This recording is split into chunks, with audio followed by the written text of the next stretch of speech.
하나님 말씀은 호세아서 3장 4절, 5절 말씀입니다. 제가 봉독합니다. 이스라엘 자손들이 많은 날 동안 왕도 없고 군도 없고 제사도 없고 주상도 없고 에봇도 없고 드라빔도 없이 지내다가 그 후에 저희가 돌아와서 그 하나님 여호와와 그 왕 다윗을 구하고 말일에는 경외함으로 여호와께로 와 그 은총으로 나아가리라. 아멘. 이스라엘의 징계와 회복 예언이라고 하는 제목으로 말씀을 듣겠습니다. 앞에 1절은 하나님께서 호세아에게 집을 나가 음부된 고멜을 다시 데려와 사랑할 것을 명하신 말씀이었습니다. 이어진 2절은 호세아가 고멜의 몸값을 지불하고 다시 집으로 데려오는 과정을 말씀한 내용이고요. 3절은 고멜에게 이제는 음부의 삶을 청산하고 한 남편의 아내로서 가정에 충실할 것을 요구한 호세아의 간곡한 권면이었습니다. 이제 본장의 끝이기도 한 4절, 5절은 이스라엘에 대한 하나님의 심판과 심판 이후에 있게 될 회복을 예언하는 일련 기사입니다. 내용은 구속사적 교훈까지 셋으로 구분해서 살펴보겠습니다. 첫 번째는 이스라엘에 대한 심판인데요. 당시 하나님에 대한 배신과 죄악으로 북이스라엘이 당하게 될 하나님의 징계에 대해서 4절에서 그렇게 말씀했지요. 이스라엘 자손들이 많은 날 동안 왕도 없고 군도 없고 제사도 없고 주상도 없고 에봇도 없고 드라빔도 없이 지내다가, 문자적으로 구체적인 이방의 포로나 심판에 대한 언급은 없습니다. 그러나 하나님은 비유적인 표현을 통해서 당시 북이스라엘이 어떻게 하나님의 징계를 심판을 받게 될 것인가를 명료하게 제시해 주셨습니다. 이 4절에서 나타나는 북이스라엘에 대한 심판을 보면 구체적으로 4가지가 표현이 되었는데요. 첫 번째는 징계의 기간입니다. 이에 대해서 4절 서두에서 많은 날 동안 그랬습니다. 여기서 이 많은 날 동안으로 번역된 히브리어 야밈 랍빔이라는 단어는 날을 뜻하는 단어와 많다는 뜻의 단어가 합성되어서 매우 긴 세월을 나타내는 그런 말입니다. 북이스라엘을 향하여 집행될 이 징계의 기간이 그만큼 길고 긴 세월이 될 것이라는 그런 의미인 거죠. 실제 바벨론의 포로로 잡혀간 남유다는 포로 기간이 70년이었습니다. 사실 이 70년도 너무나도 어떻게 보면 긴 세월이 아닐 수 없죠. 그러나 북이스라엘은 그보다 훨씬 더 긴 기간이었습니다. 아수르의 포로되어 갔던 시점이 BC 722년이었잖아요. 그리고 남유다와 함께 바벨론 포로에서 귀환했던 때가 BC 537년입니다. 그러니까 저들의 포로 기간은 185년이 되는 셈이거든요. 남유다보다 배를 초월해서 정말 심히 길고도 긴 세월이라 말하지 않을 수 없습니다. 10년이면 강산이 변한다고 하니까 180년이면 18번 강산이 변하는 그런 길고 긴 세월 아닙니까?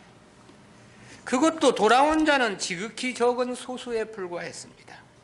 그리고 남유다에 대해서는 포로로 잡혀가기 이전부터 예레미야를 통해서 그 포로 기간이 70년이 될 것임을 분명히 말씀해 주셨죠.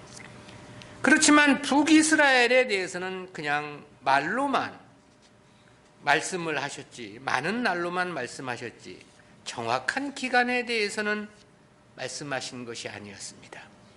그것은 그만큼 저들의 죄가 심대하고 크다는 것을 의미하는 거죠. 또 지극히 적은 소수가 귀환을 하기는 했지만 실제 귀환 자체도 북이스라엘로의 귀환은 아니었습니다. 남유다의 귀환에 섞여 돌아온 것일 뿐이었죠. 그러므로 북이스라엘이란 국가는 이때 완전히 지상에서 사라진 것이라고 말할 수밖에 없습니다. 실로 하나님의 엄중한 심판이라고 말할 수 있습니다. 그러나 물론 이것이 하나님께서 자기 백성을 버리신 것은 결코 아니었습니다. 구속사의 방편으로서 더 이상은 저들의 혈통과 국가를 통해서 구원 역사를 펼치시지 않을 뿐인 것이죠. 마태복음 21장의 포도원의 비유로 말한다면 저들에게 주었던 포도원을 빼앗을 것이라는 선언과도 같은 말씀이라고 말할 수 있습니다. 두 번째는 국가와 정치적 방향의 징계입니다. 징계의 기관과 관련해서 말씀하신 하나님은 이어 국가의 해체라는 엄중한 징계를 말씀했습니다. 이에 대해서는 왕도 없고 군도 없고 그랬죠. 이 왕에 해당하는 히브리어 멜레크는 백성들을 합법적으로 통치하는 왕을 가리키는 단어입니다. 그리고 군으로 번역된 사르란 단어는 왕자나 또는 지방을 통치하도록 임명된 총독이나 방백을 가리키는 단어입니다. 이 두 직임은 이스라엘의 국가와 정치 체제를 총칭한 표현입니다.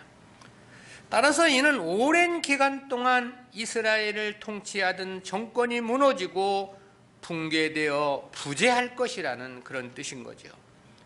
그러나 보다 궁극적으로는 이스라엘이 더 이상 자주국가로서 존립하지 못할 것임을 나타낸 말씀이라고 말할 수 있습니다. 역사 속에서 보면 실제 북이스라엘은 자주국가는 말할 것도 없고 식민지 체제일지라도 더 이상 국가의 형성을 이루지 못했기 때문에 그렇습니다. 물론 에스라서나 느헤미야서에 보면 사마리아를 수도로 한 국가적 형태의 정치 체제는 존재했었습니다. 그러나 그것은 북이스라엘은 아니었습니다. 아수르가 다양한 이방 민족들을 이주시켜 형성된 호남 민족의 공동체였던 거죠. 때문에 제1차 바벨론 포로 귀환민들이 성전을 재건코자 할 때 저들이 동참을 원했지만 유다는 저들의 요구를 이런 지하에 거절했던 거죠. 때문에 본문에서의 이 예언은 북이스라엘의 영원한 소멸을 선포한 말씀이라고 평가할 수밖에 없습니다. 그야말로 하나님 말씀을 가볍게 생각해선 안 된다는 생각을 갖습니다. 또 하나님을 섬길 수 있을 때 바른 섬김을 위해 최선을 다해야 한다는 생각을 갖기도 합니다. 이 기회를 잃는다는 것은 사실 모든 것을 잃는 것이며 다시는 그 잃어버린 기회를 찾을 수가 없기 때문에 그런 거죠. 세 번째는 종교적 측면의 징계입니다. 국가적 해체를 말씀하신 하나님은 이어 종교적인 측면의 징계를 선언하셨는데요. 이에 대해서는 제사도 없고 주상도 없고 그랬습니다. 여기서 이 제사로 번역된 히브리어 제바흐라는 단어는 본래 동물을 도살하는 행위를 의미하는 어원에서 유래한 단어입니다. 즉 동물을 잡아 피를 쏟고 그 고기를 태워드리는 희생 제사를 나타낸 표현입니다. 구약 성경에서 이 단어는 총 153개 구절에서 사용이 되었고요. 본서에서는 모두 5번 사용이 됐습니다. 특정한 의미가 드러나지 않는 본절 외에 나머지 4개의 구절에서는 모두 부정적인 의미로서 사용이 됐습니다. 즉 이스라엘 백성들의 형식적이고 위선적인 제사 행위와 그 제물을 받지 않으실 것이라는 의미로서 사용이 된 겁니다. 근데 역사적으로 보면 북이스라엘이 하나님 앞에 사실 온전한 제사를 드린 경우는 거의 없다고 보아야 합니다. 여로보암에 의해 세워진 북이스라엘은 처음부터 예루살렘 성전을 거부했습니다. 그리고 베델과 단에다 송아지 우상을 만들어 임의로 제단을 쌓게 되었지요. 그리고 제사장도 레위인 계열이 아니었습니다. 아무나 돈을 내면 제사장을 삼아 제사를 집행토록 했던 거죠. 성직 매매는 아마 이때가 처음 있었던 일이 아니냐 그런 생각을 해보기도 합니다. 그러니 하나님께서 그러한 제사를 기뻐 받으실리 만무했던 거죠. 예배를 드리는 게 중요한 게 아닙니다. 하나님이 받으시는 예배냐가 중요한 것이죠. 그런데 본문에서는 그와 같은 제사조차도 더 이상 하나님 앞에 드릴 수 없을 것임을 선포하고 계신 거죠. 주상에 해당하는 히브리어 마체바는 어원상 어떤 장소에 세워진 기둥을 의미합니다. 구약 성경에서 31개 구절에서 사용이 됐는데 그 가운데 야곱이 베델에서 꿈을 꾼 후 돌베개를 기둥으로 세웠다는 문맥에서 맨 처음 사용이 됐습니다.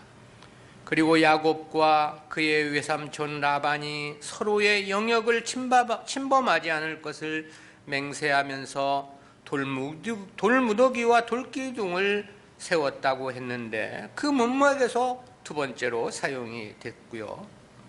그리고 나머지 대부분의 경우에서는 이스라엘이 가나안 우상의 문화에 젖어서 우상을 위해 세운 이 종교적 의미에서의 주상을 지칭하는 말로 사용이 됐습니다. 본절에서는 본절을 포함해서 모두 3회 사용이 되었는데 10장 1절 2절에 사용된 두 경우는 이스라엘이 하나님을 분노케 하는 우상 숭배와 관련된 주상을 나타내는 의미로서 사용이 됐습니다. 만약 본절과 10장의 두 구절이 호응을 이룬다면 본문의 주상은 이스라엘이 이스라엘 땅 곳곳에 세웠던 아세라 목상 등 다양한 우상을 지칭한 것이라고 말할 수 있습니다.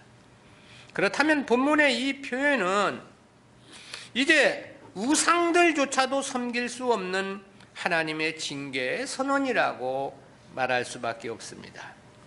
실제 아수르에 의해 포로되어 간 이스라엘은 그 어떤 종교적 행위도 행할 수 없는 처지였을 겁니다. 이방 땅의 노예로 잡혀가 가혹하게 버려졌던 삶이 목숨을 부지하는 것 자체도 쉽지 않았을 것이기 때문에 그렇습니다.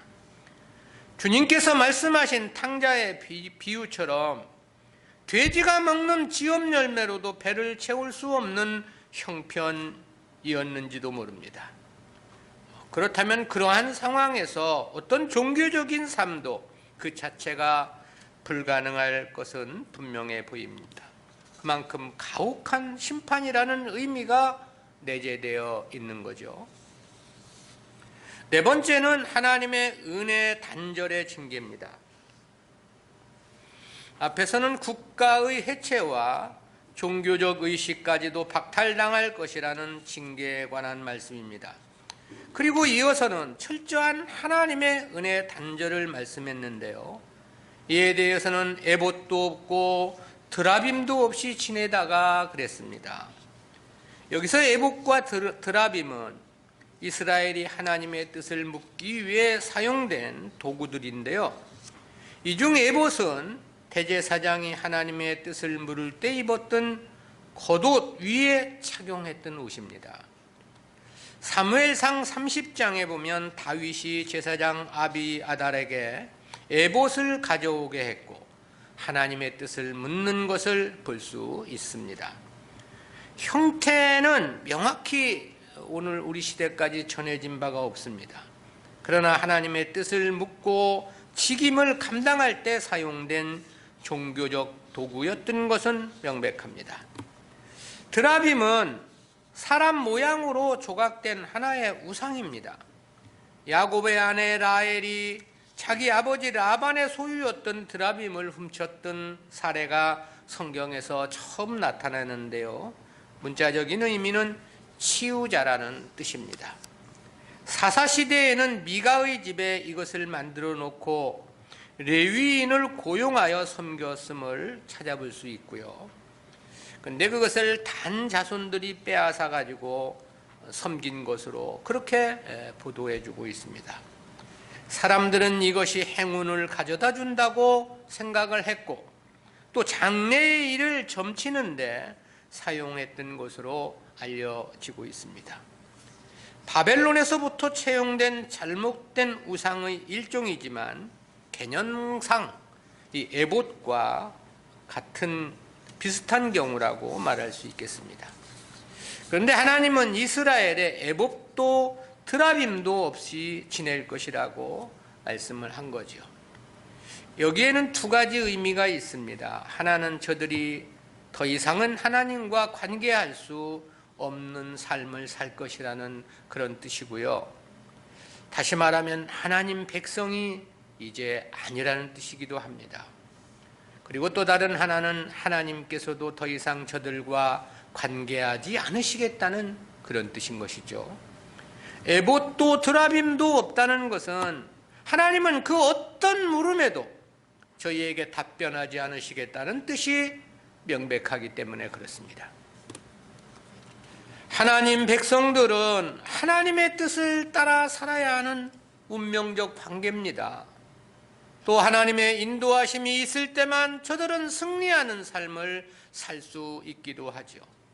소금이 그 맛을 잃으면 밖에 버리고 사람의 발에 밝힐 수밖에 없다고 주님이 말씀하신 바 있죠. 그렇듯이 하나님의 뜻을 벗어난 하나님 백성들의 삶은 그야말로 이리가 우글거리는 광야에 버려진 한 마리의 양과도 같은 신세인 겁니다. 그런데 하나님은 그 어떤 응답도 없으실 것임을 천명하신 것이죠. 그렇다면 이는 그야말로 절망이 아닐 수 없는 거죠. 그것은 이미 그 자체로서 인생의 의미는 끝이라고 밖에 평가할 수 없기 때문에 그렇습니다. 성도가 하나님 섬김의 가치가 얼마나 소중한지를 깨닫게 하는 대목입니다. 하나님 섬김 이탈은 모든 것의 끝이기 때문에 그런 거죠. 하나님 바른 섬김 중단은 절망 이외에 다른 길이 없기 때문에 그렇다라는 거죠. 두 번째로 심판 이후 회복에 대한 예언인데요. 4절은 북이스라엘에 대한 하나님의 징계에 관한 말씀이었는데 이어진 5절 말씀은 징계 이후 회복에 대한 말씀입니다. 5절에서 그렇게 말씀했죠. 그 후에 저희가 돌아와서 그 하나님 여호와와 그 왕 다윗을 구하고 말이 되는 경외함으로 하나님 여호와께로와 그 은총으로 나아가리라. 여기서 그 후에 저희가 돌아와서라는 말은 포로지로부터 고토로 귀환할 것이란 의미로 해석할 수도 있습니다. 또 이스라엘이 하나님께 회개할 것이라는 의미로도 해석 가능하겠죠. 그런데 신학자 우드는 이러한 본절 예언에 대해서 재림 이후 펼쳐질 천년 왕국에서 완전한 성취를 볼 것이라고 주장을 하기도 했는데요. 그 근거로는 이스라엘이 포로지에서 고토로 올라온 이후 하나님께 온전한 예배를 드리지 못했음을 제시합니다. 또 그리스도의 초림 때 유대인들은 메시아를 배척한 사실을 이야기하기도 합니다. 그런데 사실 이러한 해석은 합당한 해석은 아닙니다. 일단 천년 왕국이란 해석 자체부터 잘못된 것이기 때문에 그렇습니다. 이들이 말하는 천년 왕국은 역사적 전천년설인데요. 주님 재림 이후에 재림하신 주님과 함께 이 땅에서 역사적으로 1000년 동안 이루어지는 왕국으로 이해를 하는 겁니다. 그러나 성경에서 1000년 왕국이 역사적으로 1000년이라는 말씀도 없지만 지상에서 왕국이 이루어진다는 말씀도 성경 어디에도 없습니다. 본문의 회복의 메시지는 앞에 1장과 2장에서도 거듭하여 언급되어 왔듯이 새로운 신약 구속사와 밀접한 연관이 있습니다. 하나님의 구원 역사의 실제적 회복은 이방으로 확장된 신약 구속사가 분명하기 때문에 그렇습니다. 5절 중반절에서 그 하나님 여호와와 그 왕 다윗을 구하고 그랬잖아요. 이 중에 그 왕 다윗을 구하고라는 말은 다윗의 혈통을 통해서 오실 메시아를 표명한 말씀입니다. 그런데 당시 유대인들은 메시아를 영접하지 않았죠. 오히려 이단 괴수로 정죄하여 십자가에 못 박고 말았습니다. 그렇다는 것은 역시 이것이 신약 구속사를 의미함이 명백할 수밖에 없습니다. 메시아를 구한 사람들은 실제 이방인들이었기 때문에 그렇습니다. 그것은 주님께서 베들레헴에서 탄생하셨을 때 가장 먼저 주님을 찾아와 경배한 사람들이 이방의 동방박사들이었다는 사실에서도 볼 때 그렇습니다. 그 이후 주님 공생의 기간에도 이방인들의 주님 영접은 계속되는 것을 볼 수 있죠. 요한복음 4장의 사마리아 여인도 그렇고 마태복음 8장의 백부장도 그렇고 두로에서의 가나안 여인도 마찬가지입니다. 그리고 결국 복음은 이방으로 확장되었고 실제 구속사는 오늘날까지도 이방을 중심으로 이루어지고 있는 것이 사실이죠. 그리고 5절 하반절에서는 말이 되는 경외함으로 여호와께로와 그 은총으로 나아가리라 그랬습니다. 여기서 이 말일로 번역된 히브리어 베아하리트라는 이 단어는 문자적으로 날들의 마지막이라는 그 뜻입니다. 따라서 이는 주님 재림 이후 펼쳐지게 될 최종 구원의 세계, 즉 새하늘, 새 땅을 가리킨 표현으로 이해되어야 합니다. 결과적으로 하나님께서는 자기 백성을 징계하기는 하시지만 완전히 버리지는 않으실 것이라는 의미가 여기에 함축되어 있습니다. 택한 백성 모두는 최종적 구원에 이를 것이라는 의미의 예언이기 때문에 그렇습니다. 우리는 이러한 말씀을 통해서 두 가지 구속사적인 교훈을 생각해 봅니다. 첫 번째, 성도에게 하나님 말씀은 생명 그 이상의 가치라는 교훈입니다. 그것은 북이스라엘에 예언된 말씀의 성취를 통해서 깨닫게 되는 교훈인데요. 하나님은 4절에서 이스라엘 자손들이 많은 날 동안 왕도 없고 군도 없고 제사도 없을 것이라고 말씀을 했습니다. 이 말씀은 역사 속에서 그대로 성취되었죠. 북이스라엘은 BC 722년 아수르에 의해 완전히 멸망을 했습니다. 이 말씀이 선포된 지 불과 30여 년 어간입니다. 멸망 이후 저들은 전체가 아수르로 포로되어 갔습니다. 그러기에 그야말로 왕도 없고 군도 없는 삶을 살 수밖에 없었죠.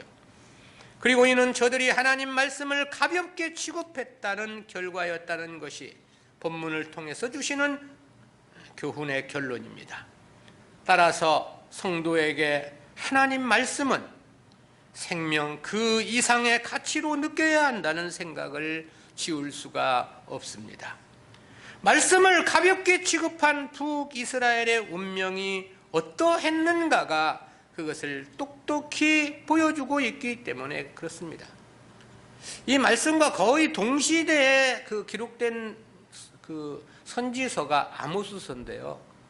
아모스서는 이 심판이 결행되기 이전에 이미 7가지 재앙을 이스라엘에 내렸다고 선포를 합니다.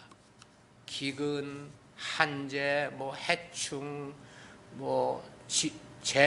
전쟁, 마지막에는 지진까지 그 7가지 재앙을 내리면서 회개를 촉구했음에도 불구하고 그들은 회개하지 않았던 거죠.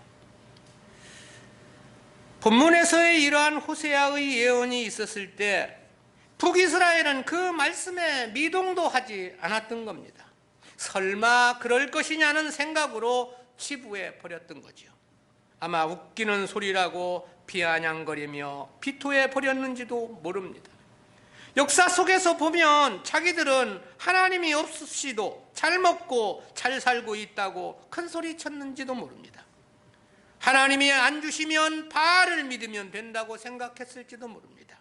당시가 북이스라엘 역사에서 정치적 경제적으로 가장 번성했던 황금기였고 저들은 하나님보다 바알을 더 열정적으로 섬기고 있었기 때문에 그렇습니다. 그러나 하나님의 말씀은 1.1획도 변치 않고 이루신다고 주님께서 말씀하신 바 있죠. 하나님 말씀은 하나의 점조차도 없어지지 않을 것이라는 말씀 아닙니까? 1획조차도 반드시 이루어질 것임을 천명한 겁니다. 그렇다는 것은 호세아가 예언한 신약시대의 도래에서 볼 때도 그렇죠. 이 당시 하나님의 구원 역사가 이방으로 확장될 것이라는 것은 꿈속에서조차도 상상할 수 없는 일 아닙니까? 그러나 말씀은 그대로 성취되었던 거죠. 때문에 오늘 우리가 여기서 하나님의 이름을 부르고 하나님을 예배하고 있는 거 아니냐 이 말입니다. 때문에 하나님 백성들에게 있어 가장 불행한 삶은 하나님 말씀에 대한 가치를 모르는 것이라고 말할 수 있습니다. 그것은 최후의 가장 후에 막급한 결과를 맞을 수밖에 없을 것이기 때문에 그렇습니다. 당장 오늘만을 생각해서는 안 됩니다. 당장 지금 아무런 일이 없다 해서 하나님의 말씀을 가볍게 취급해서는 안 된다 이거죠. 주님은 성도들에게 세상 것을 위해 살아서는 안 됨을 말씀합니다. 그것은 성도들에게 영원한 영생의 삶이 있기 때문인 거죠. 그럼에도 대부분의 교회와 성도들은 이러한 말씀에는 크게 마음을 두지 않습니다. 그저 세상에서 복받고 이 땅에서 얼마나 부유하고 영광스러운 삶을 살 것인가에만 집중을 하고 있죠. 주님은 하늘의 보화를 쌓으라고 말씀을 하시죠. 그렇지만 역시 그러한 말씀은 귓등에도 들려지지 않는 겁니다. 오른쪽 귀로 들어오면 그냥 직선으로 통과해서 왼쪽 귀로 흘려버릴 뿐이죠. 육신의 축복에만 마음이 쏠려 있기 때문이겠죠. 말씀을 가볍게 취급하기에 벌어지는 현상인 겁니다. 그러나 하나님 말씀은 이루어지지 않은 것이 없습니다. 또한 하나님의 말씀은 반드시 이루어지게 되어 있는 겁니다. 따라서 성도는 무엇보다 말씀을 소중히 그 마음에 간직해야 합니다. 생명 그 이상의 가치로 존중히 생각해야 합니다. 말씀은 1.1획도 없어지지 않고 반드시 이루어질 것이기 때문에 그런 거죠. 두 번째는 하나님 섬김의 기회 역시 생명처럼 소중히 여겨야 한다는 교훈입니다. 그것은 기회를 잃은 북이스라엘에게 더 이상 하나님 섬김은 없을 것이라는 말씀에서 깨닫게 되는 교훈입니다. 하나님은 4절 하반절에서 제사도 없고 주상도 없고 에봇도 없고 드라빔도 없이 지낼 것이라고 말씀했습니다. 이 말씀 역시 그대로 성취되었습니다. BC 722년 아수르에 의해 멸망하고 민족 전체가 포로로 잡혀간 이후 저희들은 더 이상 하나님 백성이 아니었습니다. 하나님과의 관계 자체를 가질 수 없었기 때문입니다. 외식적이든 가식적이든 거짓말로라도 하나님께 대한 제사 자체가 불가능했던 겁니다. 그뿐만이 아닙니다. 하나님께서도 저들에 대해서 더 이상 그 어떤 은혜를 허락해 주신 바가 없습니다. 선지자를 보내서 회개를 촉구하시지도 않았습니다. 남왕국 유다는 바벨론의 포로로 잡혀갔지만 각별한 은혜가 있었죠. 그와 같은 역사는 다니엘이나 사드락, 메삭, 아벳느고를 통해서도 알 수 있고요. 저들의 행적에서 보면 바벨론의 포로로 잡혀갔지만 나름대로 하나님 섬김의 의식을 가질 수 있었음을 보게 됩니다. 때문에 다니엘은 하루 3번씩 기도 시간을 가졌다고 말씀하고 있죠. 또 에스더나 모르드게와 같은 인물들을 통해서도 하나님의 은혜가 어떻게 저들에게 임했는가를 잘 보여주고 있습니다. 하나님께서 특별한 은혜를 저들에게 베풀어 주셨던 거죠. 다니엘은 사자굴 속에 던져졌지만 그 속에서 살아나는 각별한 은혜로 하나님은 함께 주시기도 했고요. 사드락, 메삭, 아벳느고는 쇠를 녹여내는 용광로 속에 던져졌지만 머리카락 하나 그슬리지 않는 그야말로 특별한 은혜를 받기도 합니다. 또 스룹바벨과 여호수아를 중심으로 이루어진 제1차 포로 귀환도 하나님의 은혜의 결과였습니다. 그 이후 있게 된 학사 에스라를 중심으로 이루어진 제2차 포로 귀환도 하나님의 은혜죠. 또 느헤미야를 중심으로 이루어진 제3차 포로 귀환 역시도 특별하신 하나님의 은총의 역사가 명백합니다. 그러나 이 북이스라엘은 하나님의 이름조차도 잃어버릴 만큼 더 이상 하나님 섬김은 도저히 불가능합니다. 이 아모스서에서 보면은요, 하나님 이름을 입에 올리는 것조차도 두려워했다고 그랬습니다. 그만큼 하나님의 심판이 엄중했다는 겁니다. 어떻게 하나님 백성이 하나님의 이름을 입에 올리는 것조차 두려워하느냐 이 말입니다. 그리고 그러한 심판이 무려 158년 동안 그렇게 절망 가운데 하나님으로부터 버려진 삶을 살아야만 했던 거죠. 저들 자손 가운데 지극히 적은 소수가 BC 537년 제1차 포로 귀환 때 귀환을 하기는 했죠. 그렇지만 더 이상 북이스라엘이란 국가의 회복은 이어지지 않았습니다. 귀환한 자들 역시도 더 이상 성경에서 언급하지 않습니다. 하나님 섬김과 역사에 등용되고 쓰임을 받은 인물도 전혀 소개된 바가 없습니다. 그야말로 하나님 말씀은 온전히 성취된 것으로서 그 말씀의 엄정함을 깨닫게 되는 거죠. 그리고 이러한 결과의 또 하나의 이유는 자신들에게 주어진 하나님 섬김의 기회를 너무나도 함부로 취급한 결과라고 말하지 않을 수 없는 거죠. 저들이 하나님의 섬김의 가치를 깨닫고 열과 성의를 다했다면 어찌했을까를 생각해 보았습니다. 주어진 기회를 정성을 다해서 하나님의 뜻을 순종하며 살았다면 어찌했을까를 생각해 본 겁니다. 하나님은 북이스라엘의 초대왕으로 여로보암을 임명하시면서 그렇게 말씀을 하신 바 있죠. 열왕기상 11장 38절입니다. 네가 만일 내가 명한 모든 일에 순종하고 내 길로 행하며 내 눈에 합당한 일을 하며 내 종 다윗의 행함같이 내 율례와 명령을 지키면 내가 너와 함께 있어 내가 다윗을 위하여 세운 것 같이 너를 위하여 견고한 집을 세우고 이스라엘을 내게 주리라. 말씀처럼 바르게만 하나님을 섬겼다면 그 역사는 유다보다도 더 찬란한 역사로 이어갔을지 모릅니다.